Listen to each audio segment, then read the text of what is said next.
Vivencias.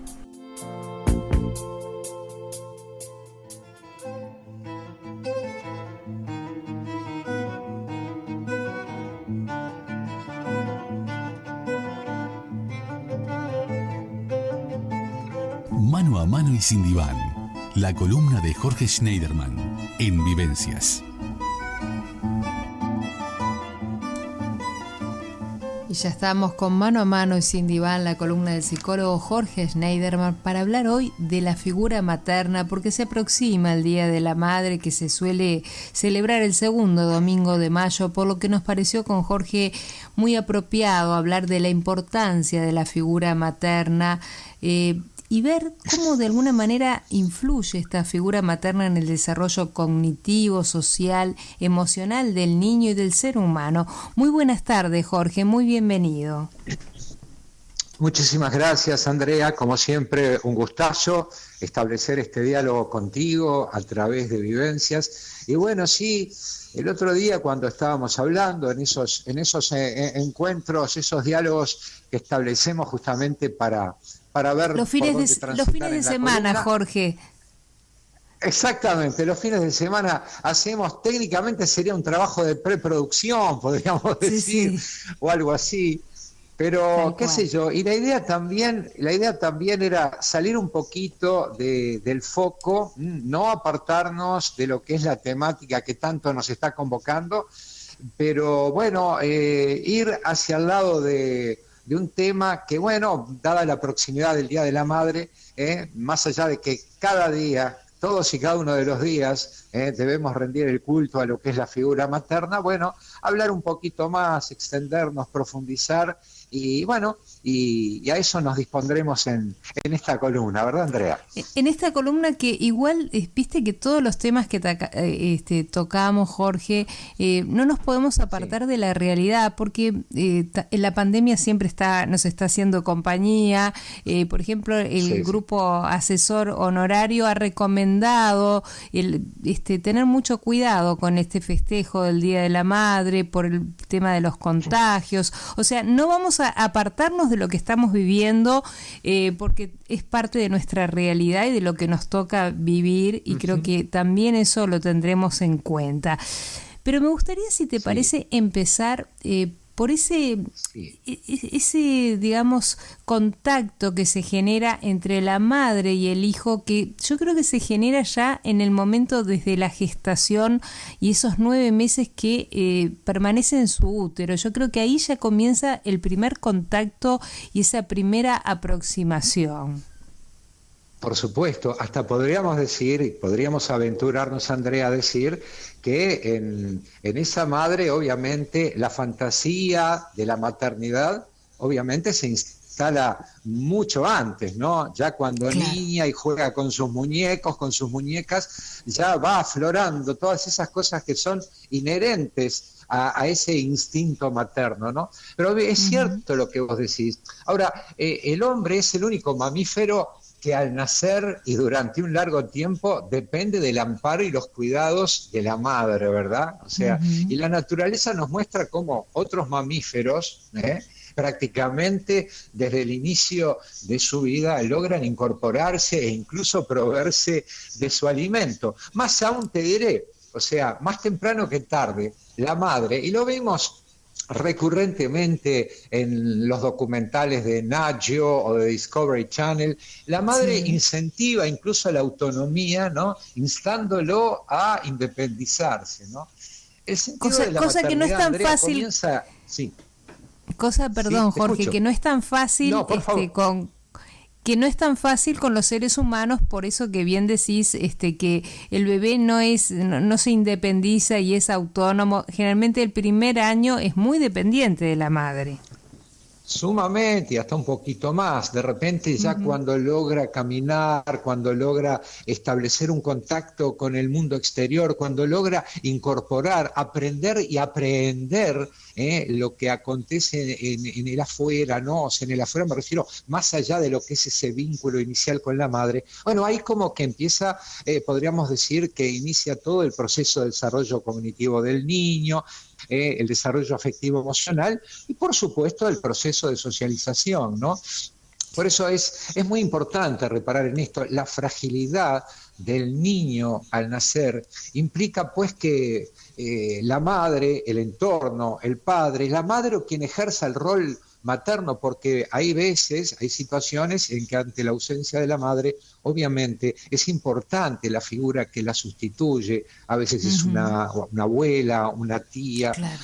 y por supuesto el padre puede hacer de tripas corazón ante la eventual ausencia de la madre, pero como se suele decir, puede, digamos, paliar la situación, puede tapar el vacío de la madre, pero no puede ocupar ese lugar, si bien puede brindarle un montón de elementos. Por eso, la maternidad es algo muy a considerar. La madre establece un diálogo perfecto con ese niño ya desde la mismísima gestación, como vos puntualizabas de manera tan acertada, ¿no? Genera una serie de cambios en esa madre desde el punto de vista psicológico, desde el punto de vista del control, del manejo de sus emociones, surge una cierta labilidad y por supuesto un deseo de brindar todo de sí, de manera tal que desde el mismísimo momento madre e hijo establecen, al decir de Donald Winnicott, aquel gran psicoanalista que tanto nos ha brindado, ¿no?, en cuanto a este tema, bueno, establecen una danza perfecta, una unión donde ambos se confunden en una unidad. Configuran algo así, podríamos decir, como un yo oceánico, ¿no? Está la madre e hijo, parece como que ocupan otra dimensión. Y vos ves que si bien la madre sigue estableciendo un vínculo con quienes la rodean, hay como un ensimismamiento y una especie como de aureola que rodea permanentemente a ambos, ¿no? Es ahí cuando se establece lo que se da en llamar la preocupación maternal primaria, esa sensación como de interdependencia, que claro, prontamente por el bien de la criatura es preciso ir imprimiéndole ciertos toquecitos de frustración. Nadie como Claro, la sí. madre comprende, entiende lo que le pasa al niño. Vos que sos mamá, seguramente recordarás que había un montón de aspectos que vos percibías de tus hijos cuando eran chicos, que evidentemente desde afuera no, vos podías decodificar si era un dolor de panza, si era hambre, si se habían mojado, si estaban, no sé, por salir un dientito. O sea, se establece un diálogo casi perfecto. Ahora bien, llega un momento que, como decía hace un ratito, por el bien de la criatura es preciso ir marcando ciertas distancias e iniciar ese proceso que va de la dependencia plena a una paulatina independencia, que evidentemente es lo que le va a permitir al niño establecer adecuadamente su vínculo con el exterior, su vínculo con los otros y empezar a transitar por los cauces de la socialización, Andrea. Jorge, es lo que se conoce habitualmente que la madre tiene que cortar ese cordón umbilical que realmente se corta cuando en el momento del parto, pero en la vida real, como decís tú, sucede que ese cordón sigue un tiempo más hasta que el niño va creciendo, se va independizando, va socializando y en ese corte de cordón creo que también el papá interviene, ¿no? Y ayuda y colabora y ayudan los abuelos, los tíos, digo, creo que es una tarea la de criar al hijo que es en conjunto. Exactamente, tarea de todos, Andrea.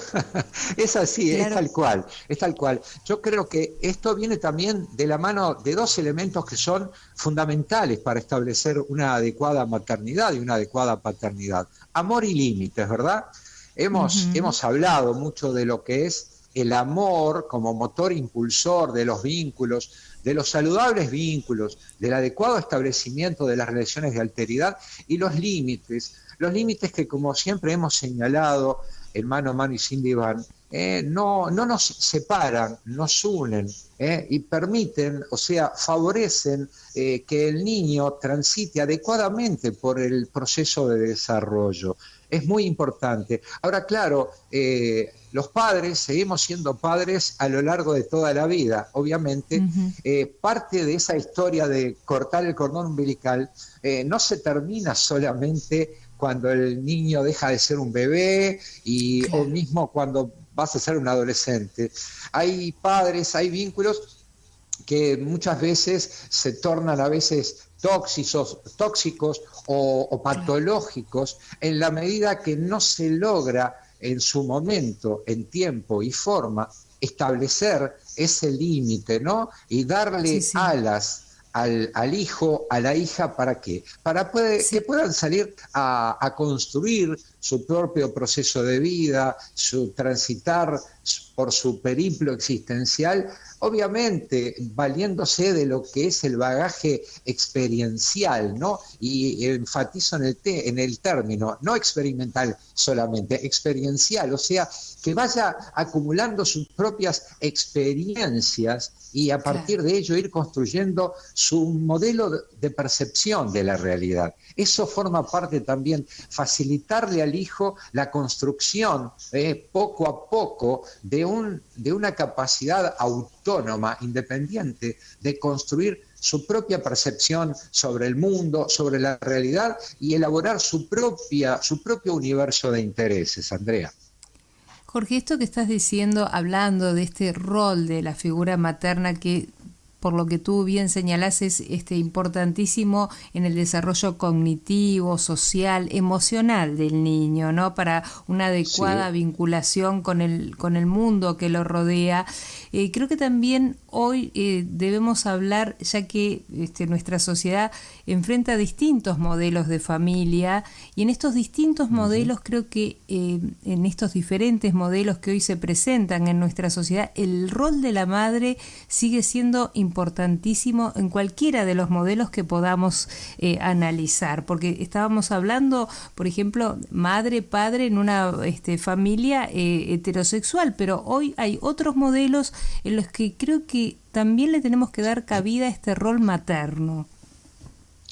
Exactamente, no nos olvidemos que hablábamos hace un rato de lo que era ese componente instintivo, eso innato, ¿no?, de la mujer en cuanto a lo que es el ejercicio de ese rol tan maravilloso de la maternidad, pero también está impregnado también de lo cultural, y cada generación es hija de su tiempo, y evidentemente han cambiado ciertos modelos de familia, pero sin lugar a dudas, comparto lo que vos decís, sigue siendo preponderante por lo que representa en cuanto al holding y el handling, ¿no? Ese doble sostén emocional, afectivo, presencial de la figura materna frente al niño.